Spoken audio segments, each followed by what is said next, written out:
I just yeah, I have a great appreciation for other folks who work in, natural materials. Um, and that's not, a traditional primitive skill or, a skill that one of our ancestors did. Which is funny, I can make, beautiful works of art like this teak spoon with nothing but coals and a rock. But if I try to like whittle an animal, it, just- it's not happening. But yeah, if it's an actual tool, I try to take it to the art form level. I try to create that functional, one of a kind piece of art to honor the lineage behind the skill, the life form itself that gave its life for me to make that skill. And yeah. All right. So I've been feeling very trapped lately. So I've been in uh back up here in Portland. I had a botched move to California where I spent 90 hours driving my things down there to what I thought was my next evolution, only to get there and realize that nope. It was actually made things more than four times worse. I'm in four times the debt I was when I went down there. And when I was, promised a job, a documentary gig lined up and teaching work and all that stuff, and didn't pan out. And then I was offered the opportunity to come here to house sit for my friend while he went to Vail for a month. And so I packed for being gone for 2 weeks, thinking I was going back down there. And, 2 days after Christmas, I get a text message saying I'm not allowed to stay there anymore because, and which, life is life. But when two-thirds of your essential belongings to run your life and your business are 14 hours south of you, um, you can see the kind of pickle it puts you in when you were already in a pickle when you got there. So now I've just been trying to find a balance between self-care and teaching. And so maybe offering my primary product, which is the open to the public online classes, giving people the option to pay whatever they want is it's either very brilliant or the stupidest move ever, but I just know that the only thing I have left, and this makes me cry because I used to have so many things, but the only thing I have left where I can truly just be in the now is teaching. And so that's what I'm going to do. And, if people want to honor that, and, pay what they think the class is worth or what's within their budget, that will be epic because I have so many amazing projects planned, uh, involving my dad's documentary and wanting to spend 2 years traveling the country, um, documenting everything, collecting interviews for the documentary about him, making a documentary about my trip, and then stopping in certain areas and teaching. Oops, sorry, screensaver. And teaching,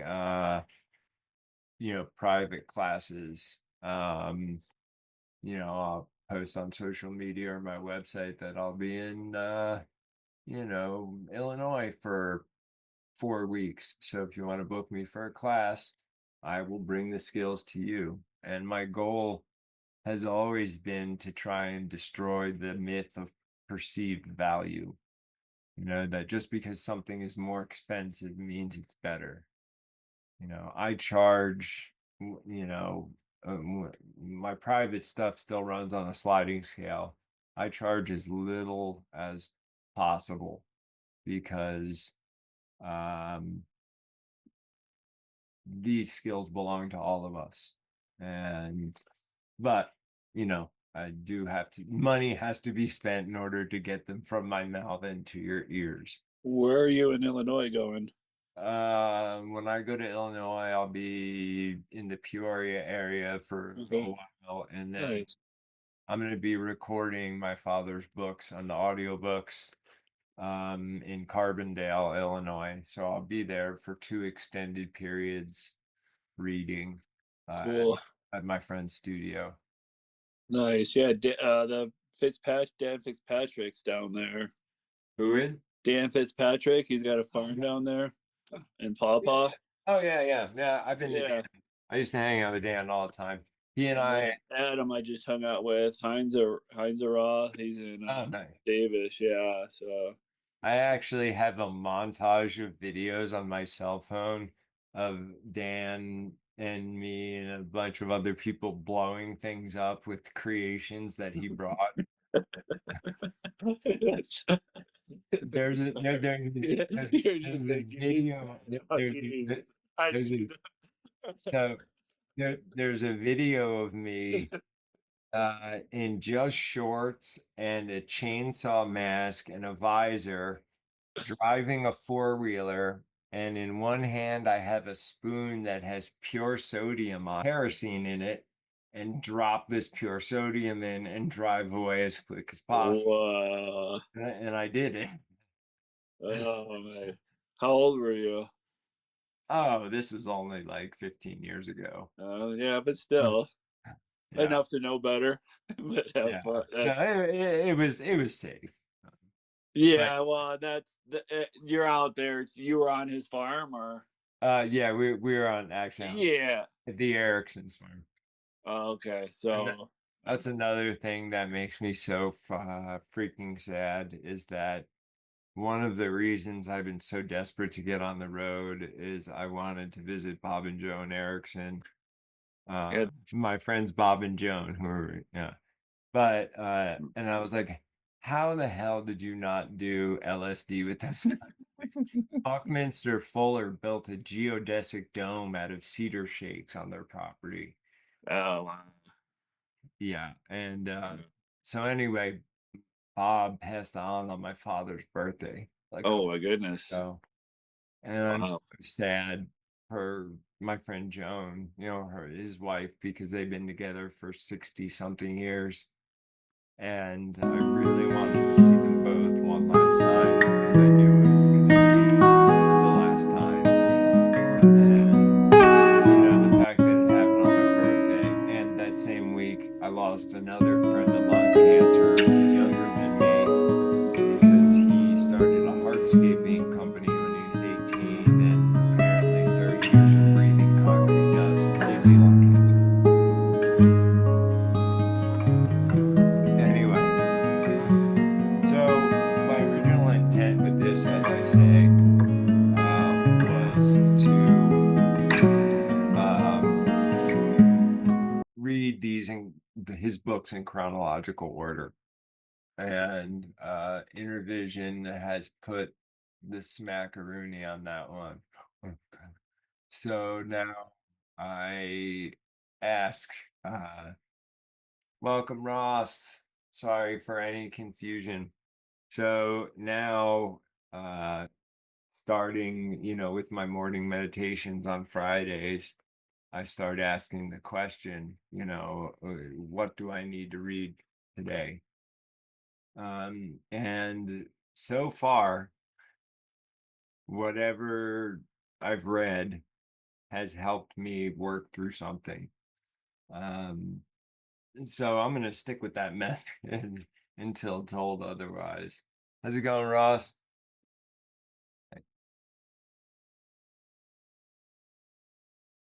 Good. Good to see you, brother.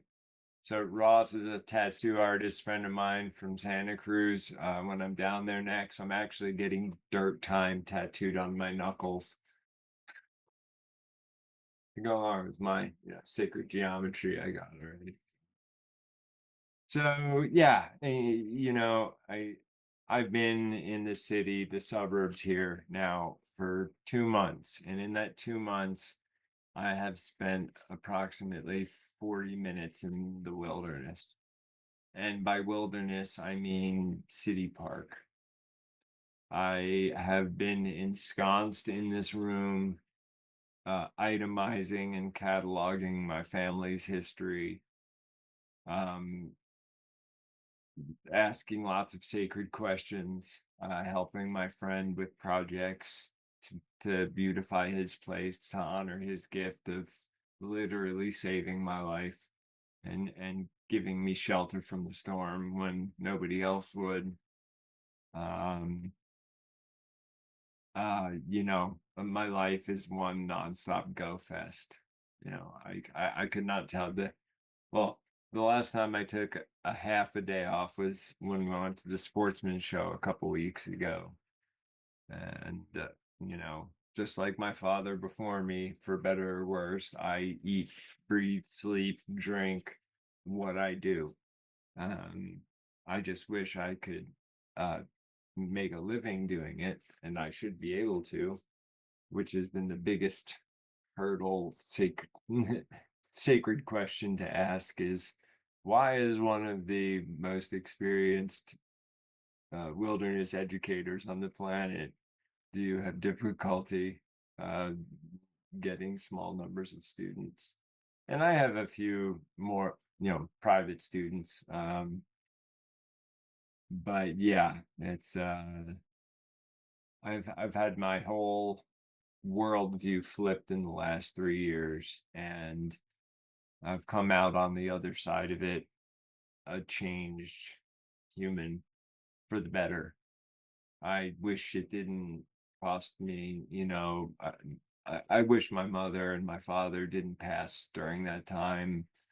I wish I didn't lose the woman who I thought, is my soulmate, or my dog of 18 years. But I've learned so many powerful lessons that this thing that I looked at and carried around like a lump of coal, or uh, I washed all the dirt off of it in a creek in the middle of nowhere, Alaska last June, and realized that I actually had this diamond of information based on the mistakes I had making.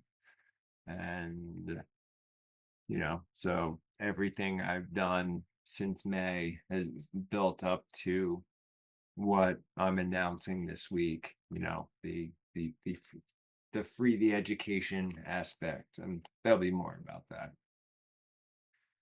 But being that I am stuck in the concrete jungle, I picked up the vision this morning, and immediately my thumb landed on chapter 18, the false gods of the flesh. And there I'm another reading I'm going to do too, because this one is short. Let me take a drink real quick. And this has also been really good practice for when I do go do the audiobooks. My friend who's recording them is in Carbondale, Illinois, and he's recording Spring Bird Song right now because we're gonna have it overlaid my over my voice, as I read my dad's books. Or should I say, we're going to experiment with it. As I've wandered, everybody hear me okay? Mic sounds good. Yay for cheap Costco mic. As I've wandered, I've become a keen observer of people. Important lesson there. As well as animals, plants, and other entities of creation. It began by studying footprints and walks of people that I encountered at the edge of wilderness areas. I would carefully watch their actions, then check their prints when they moved on. Another very important lesson. This way, I could push my tracking ability into the world of man, which I did since man has been one of the most dangerous and devastating influences on the earth. I also pushed my scout skills by entering the camps of men, observing their actions closely, and then leaving without being detected. One of my favorites. At times, I became an animal, existing just outside their realm of perception. I observed them as I would anything else, closely and carefully, weighing their every action and reaction. Eventually, I learned to tell more from man's tracks than from anything else I tracked. I could tell moods, thoughts, actions, diseases, strengths, and weaknesses, and it wasn't long before I grew very proficient at reading emotions and even thoughts. Just a side note, I was there when my father stopped a woman in the middle of the primitive camp and said, "Congratulations." And she says, "Huh?" And he says, "You're pregnant." And she said, "No, I'm not." And he goes, "Yeah, you are." And sure enough, we had the interns run out, and on the next run to town, got her a pregnancy test, and it turns out she was pregnant. She didn't even know it yet. Anyway, let's try. Eventually, my observations carried me outside the realms of wilderness and various campers, backpackers, and outdoor enthusiasts, and into man's territory, home territory. I sat beside roadways, watching expressions and observed the behavior of children and adults at work and play, always keeping myself invisible to everyone. I became very good at entering the world of man and staying out of sight. Several times I entered the world of I entered the world of larger cities and used the various buildings and alcoves as a sort of rock jungle and hiding places. At times with the hobos and homeless to learn of their survival skills. And that was something I did a lot of as well when I did my kind of miniature version of his 10-year walkabout. I spent a lot of time learning a lot of really awesome skills from houseless people. It's wherever I went, I observed closely and keenly, just by the way person tied his shoes, by his body English, his actions, and so many other nuances did I learn about people and about life in society. Many times I would get so close that I could pick up conversations, games, and actions that might otherwise have gone unobserved. I came to know a lot more about mankind than he knew of himself. After years of careful observing, I was well satisfied that I wanted nothing to do with man or society. Everything was so sterilized, safe, secure, and fake. Right angles. Sorry, losing my plan. And fake. Every day was a game, and there were games within games. I remember that society had taught me when I was younger, and what my friends had been taught. How children were placed on well-worn paths to chase elusive goals directed by external shoals. I watched how people became slaves to those goals and how they destroyed their inner yearnings to become what society wanted them to become. I saw people doing jobs that they hated, chaining themselves to money, power, fame, and external treasures. I saw people living lives that they hated, rushing to work, frowning, working, rushing home, watching TV, then doing it all over again. Play became parties, bars and nightclubs, watching sports, and little outdoor recreation. And they always returned to the same old rut and played all and play also the same ruts.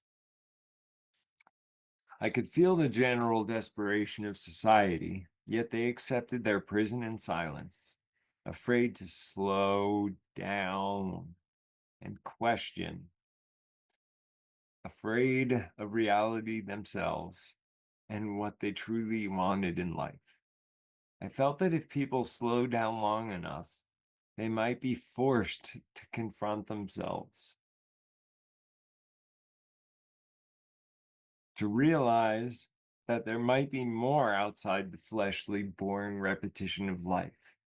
Wherever I went, I saw drug abuse, alcoholics, people running from each other and themselves, I saw through the games people played, the masks of happiness they wore over pain.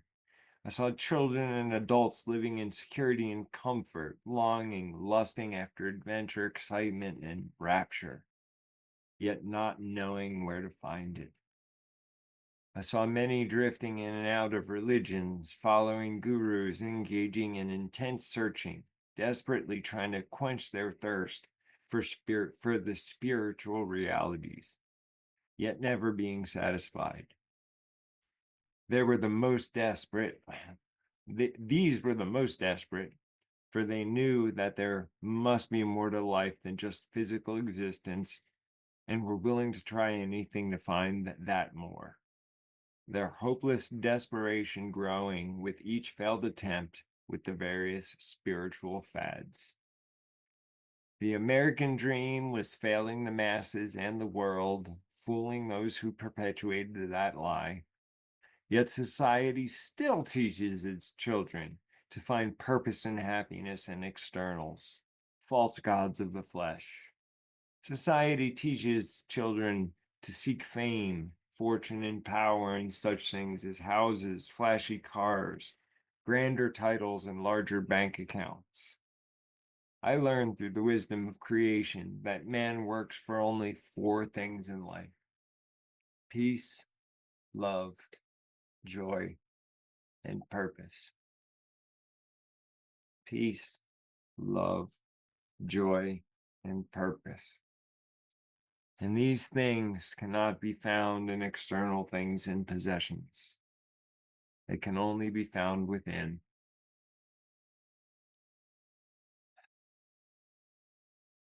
Modern society tries to force its beliefs on the world, blindly assuming that societies with few possessions are primitive, yet never stopping to ask itself if these people they call primitive are happy. Really quick side note, one time he would mention it sometimes in philosophy class, other times in smaller groups, and he would say one of the most horrible things you can do to a random person is walk up to them and ask them if they're truly happy. Let's see. Yeah. Let's see. Instead, it forces its beliefs on them to slow down long enough to search his soul. He cannot stop chasing the goal, and the tyranny of both the chase and its elusive end thwart his quest for fulfillment. Those who have made it to the top, who have achieved that ultimate goal, seem to be the most unhappy. And I have most definitely experienced that in my 26 years of educating. In their eyes is an emptiness, a frustration, and a mediocrity of spirit. Upon reaching the goal, they find no happiness, and so they must press on to higher goals. Thus begins a cycle of desperate searching.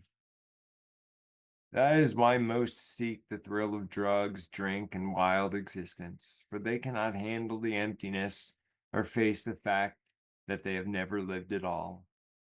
They realize that they have wasted their lives. They do not know their families, their friends, or the intensity, excitement, adventure, and rapture of life. They know that there is no love, joy, peace, or real purpose in what they are doing. And they did not know how to find love, joy, peace, and purpose. Yet they still rush, and they still drive their children towards the false gods of the flesh until there is emptiness in everyone's eyes. Mankind, society, needs to face itself. People need to slow down and take stock of the goals they are chasing, of the rushing, and of what they are really working for in life. They must find out what the real treasures are of life, what the real treasures of life are, and then find them within themselves, instead of rushing outward towards death, never really living at all. Society needs the vision quest to search out the other, greater part of life, that of the spirit. Mankind must reach inside and find the ultimate peace and boundless joy, the rapture of perfect love and grand purpose. For the longer man denies the reality of these things and perpetuates the false gods of the flesh, the surer he can be that the earth will seek its own purification to reestablish the balance of natural order. Then man will witness the fire in the skies and an earth that will no longer support his gluttonous lifestyle. That is when all the true children of the earth will have to start over out of the rubble of the man-made hell. We must seek to build a world of vision. It is not too late. That's why in my, you'll see popping up on my schedule soon, a class that I call the all-in-one, and it's 8 2-hour long webinars that I run. And one of them is urban preparedness. I did call it urban survival and preparedness, but the S word, will get you banned on social media now. But the whole idea of the just let me see how I can phrase this. In the time that I've been here in the suburbs, I'm a tracker and I'm an aware person, and I love watching people's actions and interactions with each other. Thinking back to my dad, one time he and I were sitting in an airport. I think I had flown with him from California. We were teaching out there, Tracker was out there, but he had to go back east for something, and I went with him. And we're sitting at our gate waiting for a flight, and he said, "You want to see an experiment?" And at this point, my father was it was about 2 years before I left. And it was a really surprising statement to come from him because our time together at that time consisted of mostly silence. So I was quite taken aback when he asked, you must, he said, "Watch this." And he reaches in his pocket and he pulls out 2 coins. He pulls out a penny and a quarter. And we just so happened to be sitting on the edge of the hard surface and not the carpet. And he said, "Watch this." And he takes the penny and he drops it. Nothing happens. And then he takes the quarter and drops it. And everybody within earshot instantly stops talking and focuses right on us. And I mean, that's my dad. That was my true dad that I remember so lovingly. I'm going to read just a little bit further in this because they go on to chapter 19. And the reason why is because last week on March 6th, my mom would have been 81 years old.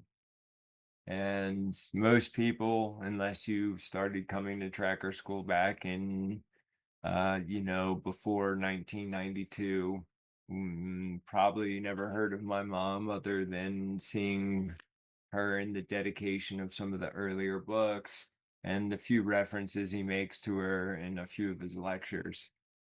When in truth, if it weren't for my mom, there would not be a tracker school.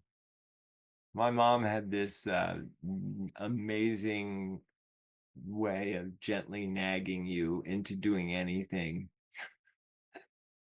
like putting up like 50,000 Christmas lights every year.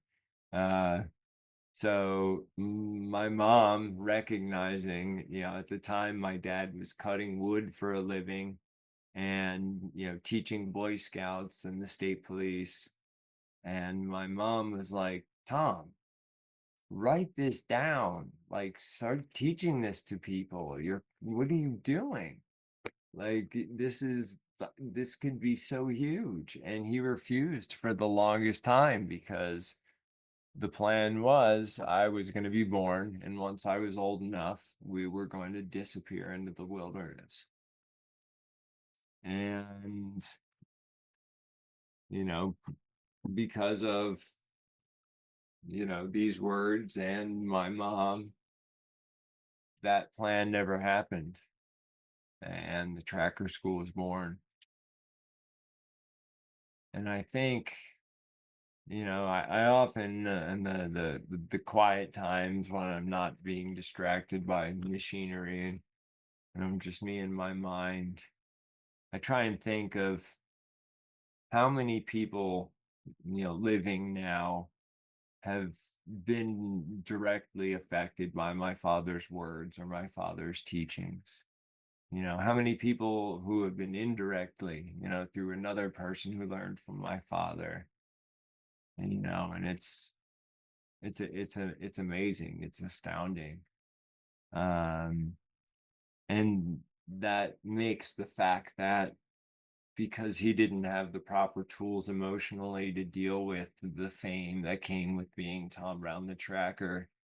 Here was a man who was adored by millions of people, probably in one way, shape, or form, but died. Well, we all die alone, but his only real friend at that time was his wife, Celeste, my mama bear, Celeste, and that was one of his reasons for wanting me to go when I did, was to learn the skills, the emotional intelligence necessary to not fall into that trap.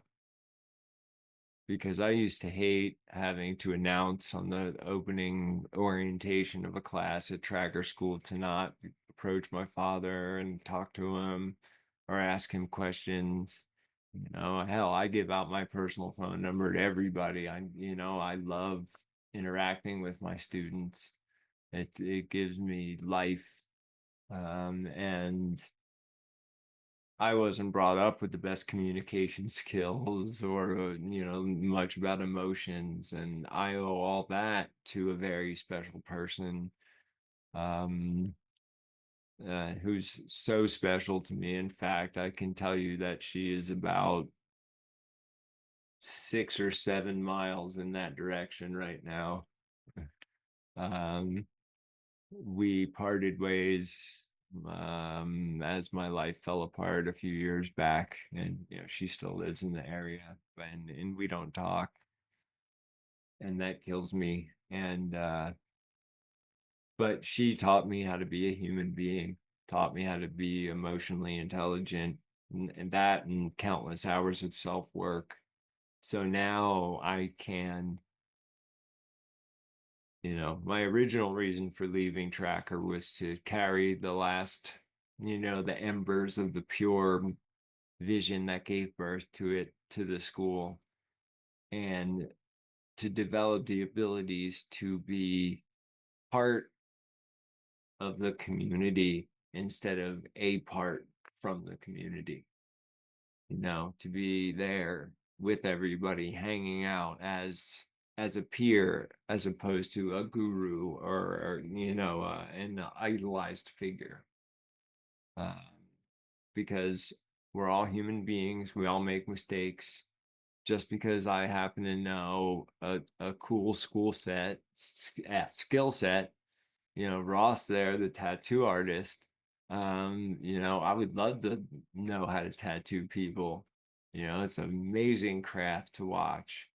And as many don't know, but I'm pretty heavily tattooed, and just learning about the technology and going all the way back to the indigenous days. Ross, sometime call me later on and I'll tell you the story about the TV show I almost did around tattooing and survival back in the early days of the survival show boom. But yeah, my goal in life is to get people back to being humans, caretakers, and to stop carrying around a bag of so many masks.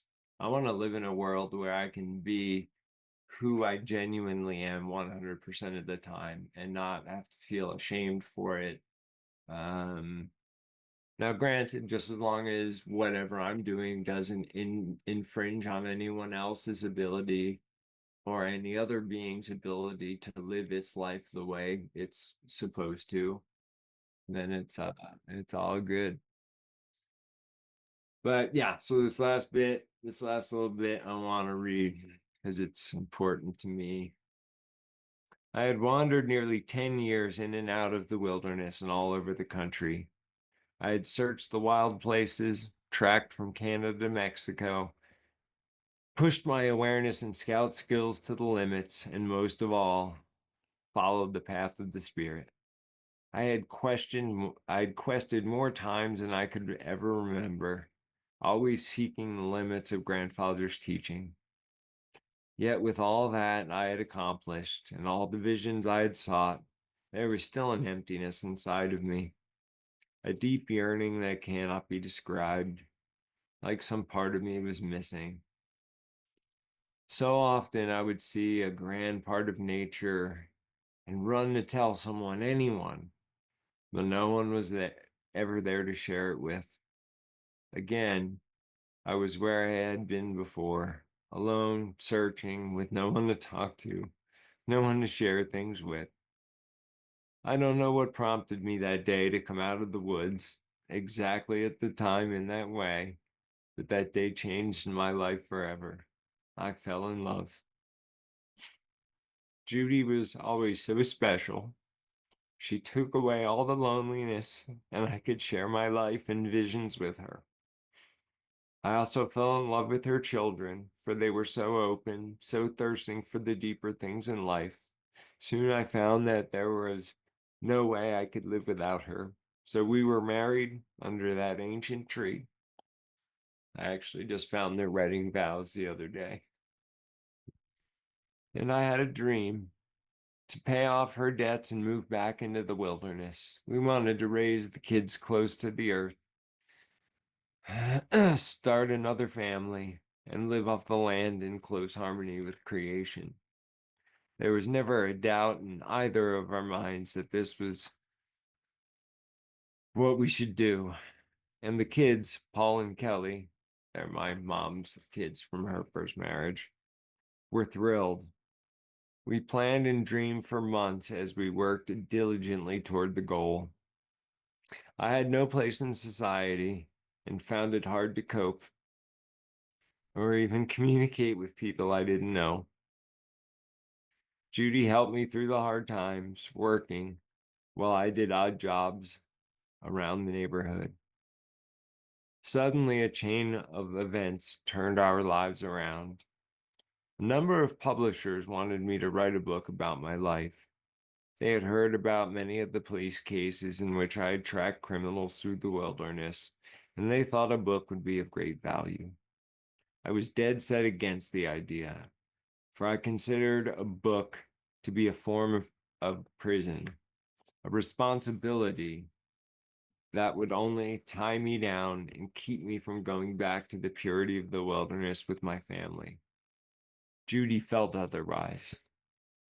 Through long talk and her form of mild coercion, she convinced me that a book would show many people what my life, sorry, I'm trying to open this, what my life was not a folly as well as helped to preserve grandfather's teachings. I couldn't see what good a book like that would do, but my defenses eventually collapsed and I signed with the publisher.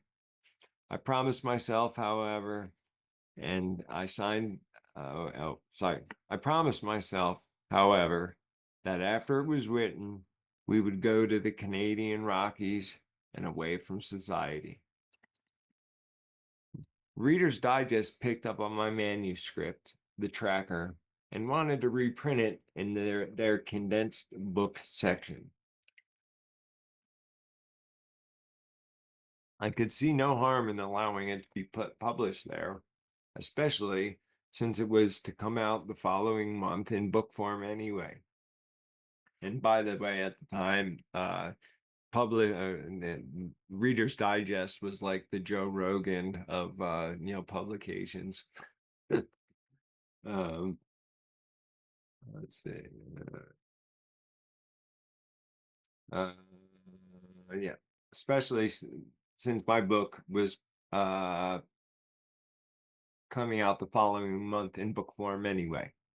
Several weeks later, I was camping alone in the Pine Barrens to get away from things when the magazine editor.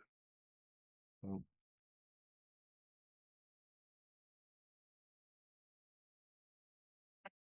welcome back. All right, so let's see. Out the way. Sorry, lost the bit.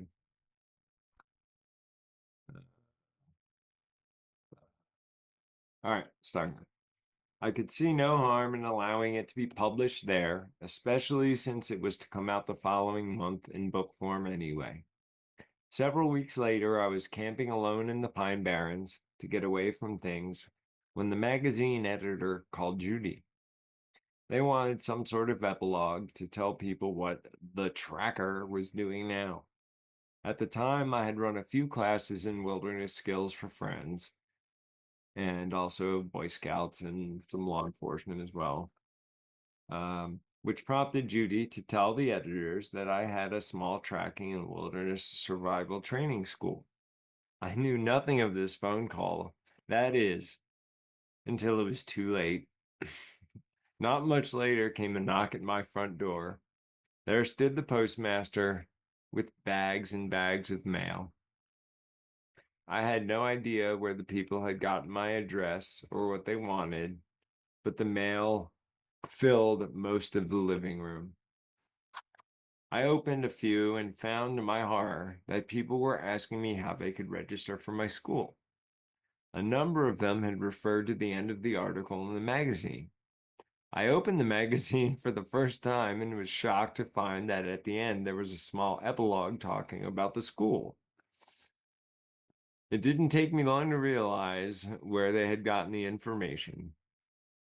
Judy and I had a tremendous fight that night.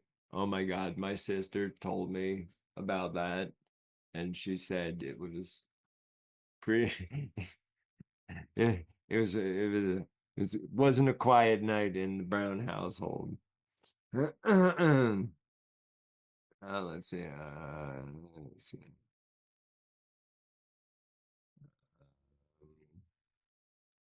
Yeah.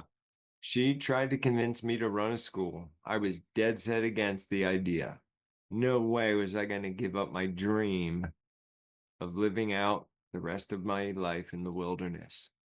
I refused to be tied down to anything in society, and a school would do just that.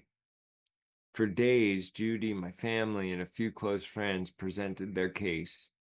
They reasoned that the old ways would be lost, that people needed the school, and that I could use it to save the earth. The more they tried to convince me, the more I resisted until the subject was completely dropped. Within the next month, two grand things happened in my life. First of all, my book came out, and most important, our baby was born. I was beside myself with joy and wonder.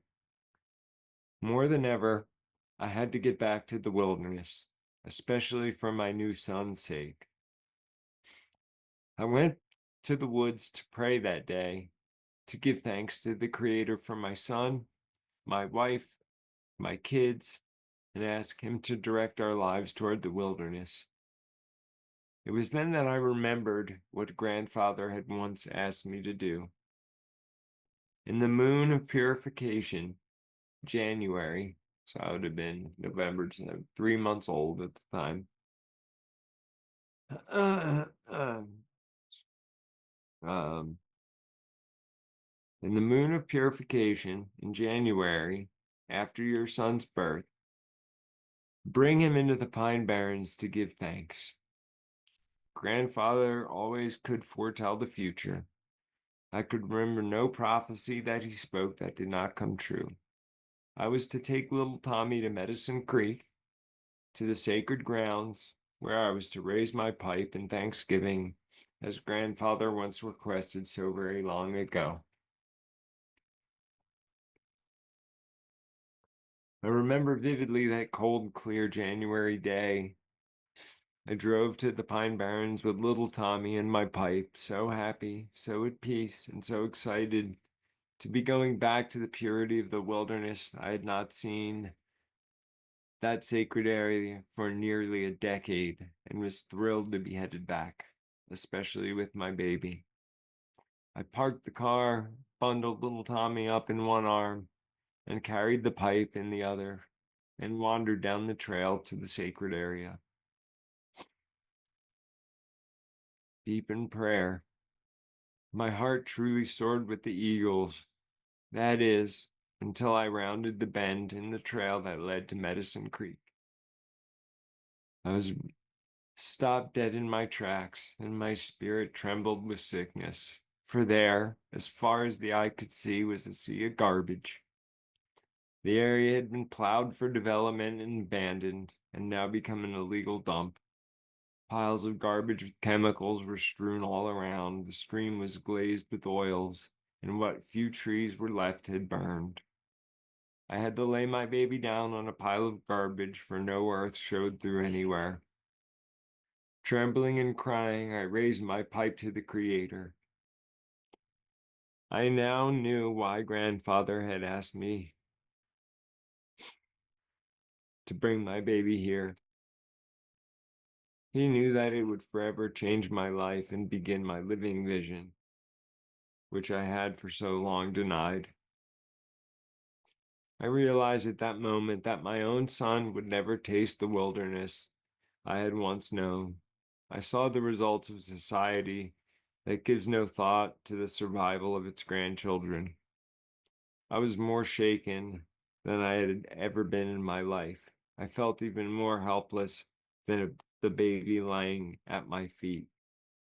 It was then that I saw the place where I had taken my first 40-day vision quest, and it rushed over me like fire in the pines.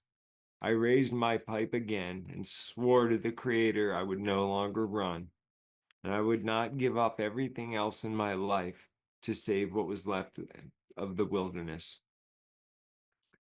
Someone had to have the guts to fight and give up all else for the grandchildren. I could no longer go back to the wilderness, for I now had to teach, re educate, so that my own child could run free and wild as I once did. I remembered grandfather's words: "Tell me something you are dedicated to in life." Oh, sorry. I remember grandfather's words: "Tell me something you are dedicated to in life." He said, and a true test of that dedication is, would you die for it? I dedicated myself to that vision long ago, and the purpose for the rest of my life is to teach the old ways. There can no longer be any room for me, for the vision is the most important, and I would gladly die for that vision. There is no going back to the purity of the wilderness for me or for Judy. We are in this vision together, and this vision is strong, consuming, slowly. Now, with me and all other schools and environmental and spiritual groups out there, there is a coming together and fusing of consciousnesses. I pray that we can all work together to change society's direction. Instead of wasting energy criticizing and fighting with each other, I'm hoping we learn to cooperate in order to fight the bigger battles before it's too late. Certainly, it has been a difficult path to travel, running this school and following the vision. I have fallen from the path so many times. I have succumbed to the distractions of society only to be yanked back to the vision. I have hurt people in trying to deal with the pressures of society and the school, and all too often neglected my friends and family. My obsession with the vision sometimes excludes all else, and I have made many grave mistakes. As with all things, I will probably make many more. Oh, yeah, you would. But living this vision has been one of the grandest quests of my life. But I cannot take credit for this vision, for it is also grandfather's vision. The real credit for the living vision must go to Judy, and to her I dedicate this book. Judy has had to give me up the most for the vision. She has caught me when I have fallen, forgiven me for the unforgivable, guided every facet of the school and of the books, and has been a buffer between me and the world outside my vision. Without her, this vision would not have been possible. Without her, my life would be impossible. I often ask myself, I'm sorry, I often ask people to ask themselves truthfully, are you happy? Is your life full of intensity, adventure, excitement, and rapture? Are you filled with peace, love, joy, and purpose? If not, then you need vision.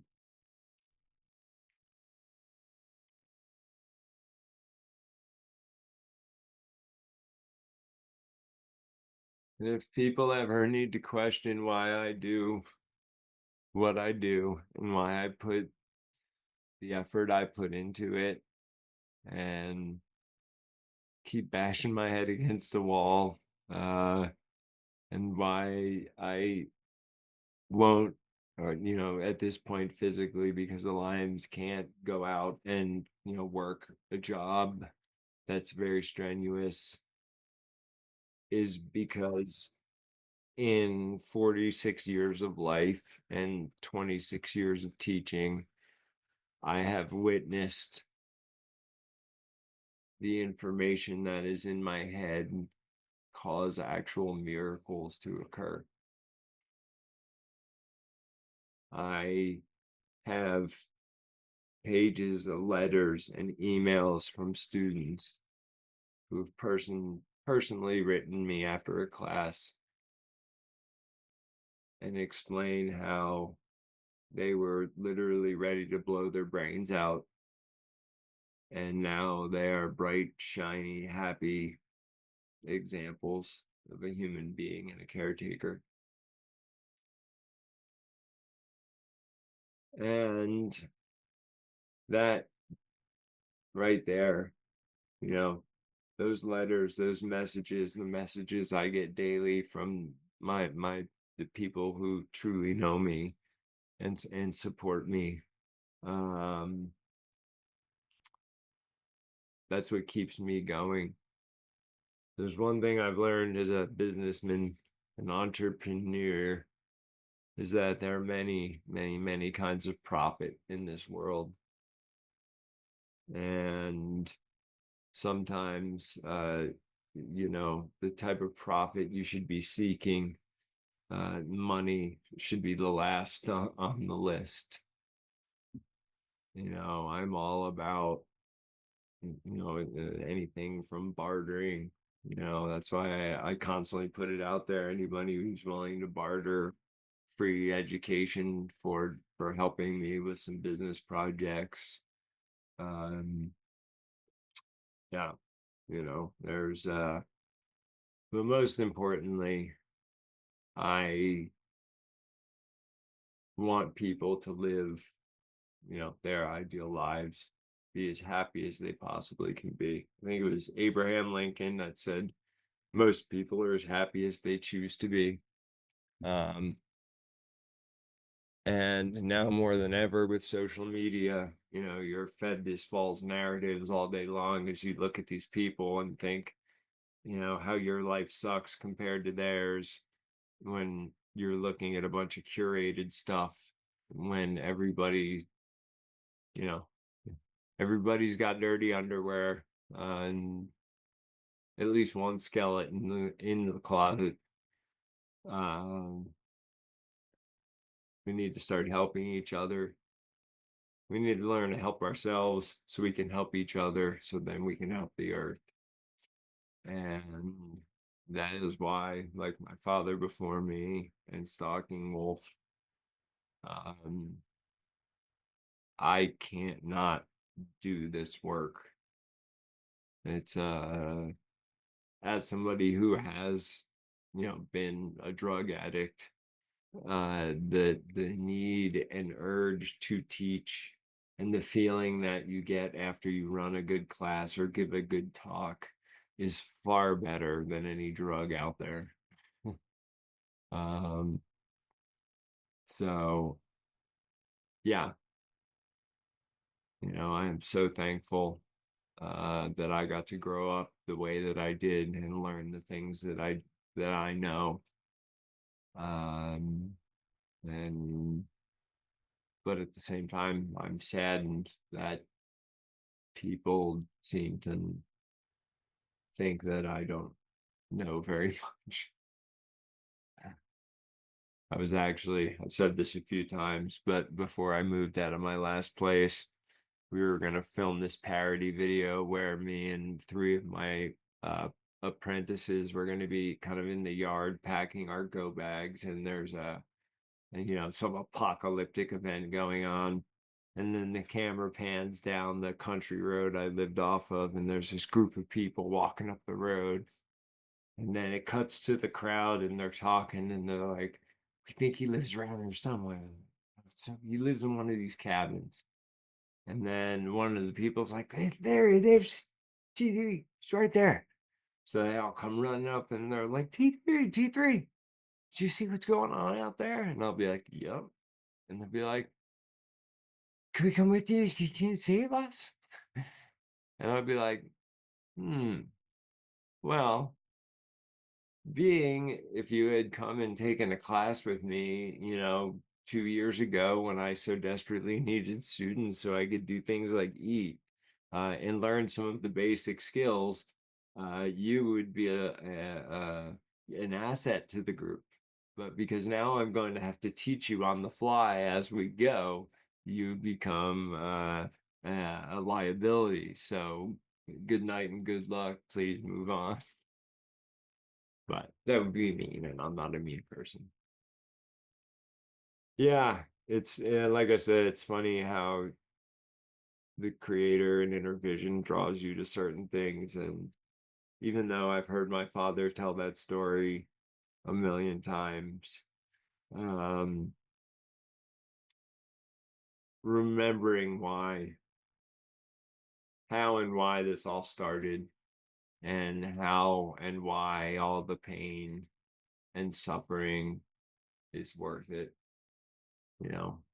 It's worth it every time I teach somebody to carve through 3 sticks, rub them together, and make a fire for the first time, or when somebody realizes that there's a plant in their yard that they've been trying to get rid of for 30 years that is more nutritious than the crappy produce they're buying at the store.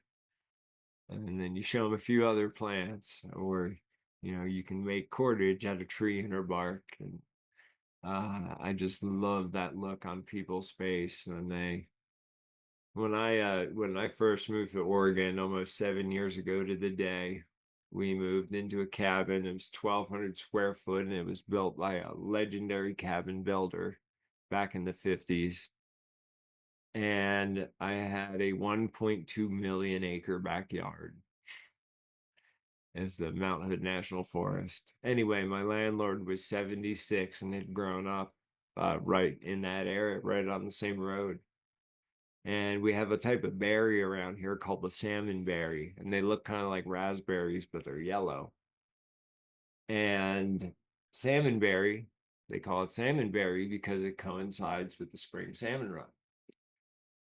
So anyway, salmonberry season is raging, and we just so happen to have a perfect spot where we parked our cars was low lying and it was wet. So we're out there picking berries, and our landlord Mike comes walking over, asks what we're doing. And I said, I'm getting salmon berries. He's like, salmon berries? Those are edible? And I'm like, you don't eat salmon berries? And he's like, no, I was always told they're poisonous. I was like, you're 78 years old. You grew up around here and you've never eaten a salmon berry? And he's like, no. And I'm like, eat a salmon berry. I promise you, they're not poisonous. Watch. And I threw a whole bunch in my mouth. And he put 3 salmon berries in his mouth. And 2 seconds later, he started bawling, crying because he realized that he went his whole entire life being surrounded by this thing that is so abundant and delicious, and was always too busy to dive a little deeper, maybe seek another answer, get a second opinion. So, yeah, my goal is to provide moments like that for people in any part of their life. And by doing so, and that's another wonderful piece of wool we get to pull over our students' eyes, is that just as much as I am or we are teaching you, you are teaching us, at least if you're a true teacher, because a true teacher is always a student first. Let me just check the questions right quick. Let's see here. Oh, there's this mic saying by. Anybody have anything they would like to say before we say good evening? Wow, not too long tonight. Anybody have anything they want to say? I'm gonna stop recording. Yeah, do you have your dad's